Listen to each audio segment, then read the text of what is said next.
The Internet in the year 2009. We send emails, make calls over the Internet, and discuss topics we take an interest in. Even our banking is going virtual. But what we take for granted today was only a vague idea 50 years ago. In order to understand how we got this far, let's go back to 1957, when everything began. Before 1957, computers only worked on one task at a time. This is called batch processing. Of course, this was quite ineffective. With computers getting bigger and bigger, they had to be stored in special cooled rooms. But then the developers couldn't work directly on the computers anymore. Specialists had to be called in to connect them. Programming at that time meant a lot of manual work, and the indirect connection to the computers led to a lot of bugs, wasting time and fraying the developers' nerves. The year 1957 marked a big change. A remote connection had to be installed so that the developers could work directly on the computers. At the same time, the idea of time sharing came up.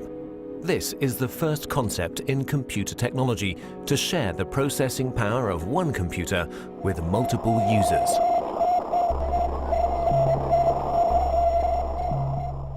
On October 4th in 1957, during the Cold War, the first unmanned satellite Sputnik 1 was sent into orbit by the Soviet Union. The fear of a missile gap emerged. In order to secure America's lead in technology, the US founded the Defense Advanced Research Project Agency in February 1958. At that time, knowledge was only transferred by people. The DARPA planned a large-scale computer network in order to accelerate knowledge transfer and avoid the doubling up of already existing research. This network would become the ARPANET. Furthermore, 3 other concepts were to be developed, which are fundamental for the history of the Internet. The concept of a military network by the RAND Corporation in America. The commercial network of the National Physical Laboratory in England.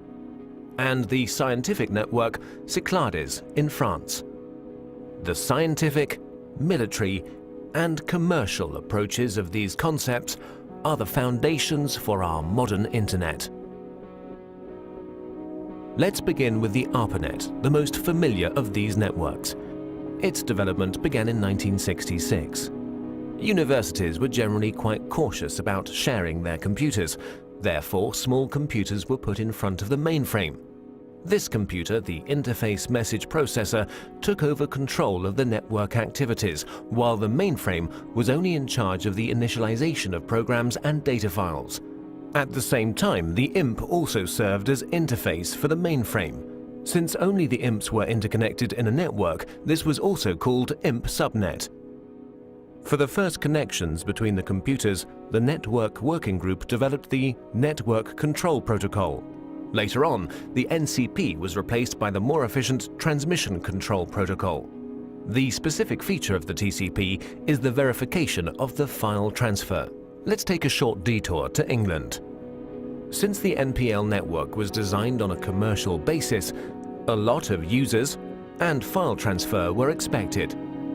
In order to avoid congestion of the lines, the sent files were divided into smaller packets, which were put together again at the receiver. Packet switching was born.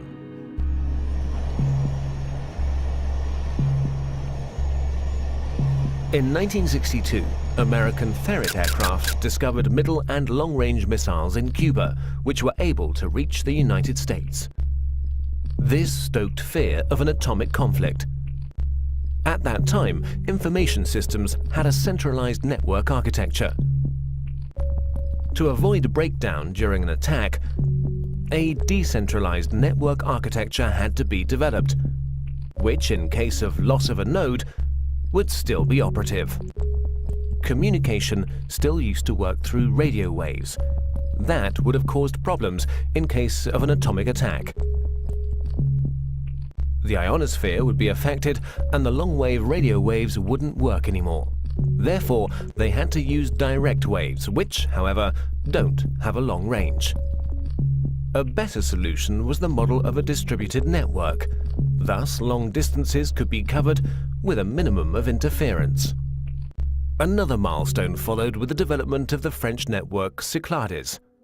Since Cyclades had a far smaller budget than ARPANET, and thus also fewer nodes, the focus was laid on the communication with other networks.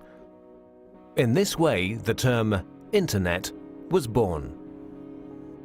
Moreover, Cyclades' concept went further than ARPA's and the MPL's. During communication between sender and receiver, the computers were not to intervene anymore, but simply serve as a transfer node. Cyclades' protocol went through all machines using a physical layer that was implemented into the hardware, providing a direct connection with the receiver, an end-to-end structure. Inspired by the Cyclades network and driven by the incompatibility between the networks, their connection gained in importance everywhere. The phone companies developed the X.25 protocol, which enabled communication through their servers, in exchange for a monthly basic charge, of course. DARPA's transmission control protocol was to connect the computers through gateways. And the International Organization for Standardization designed the OSI reference model.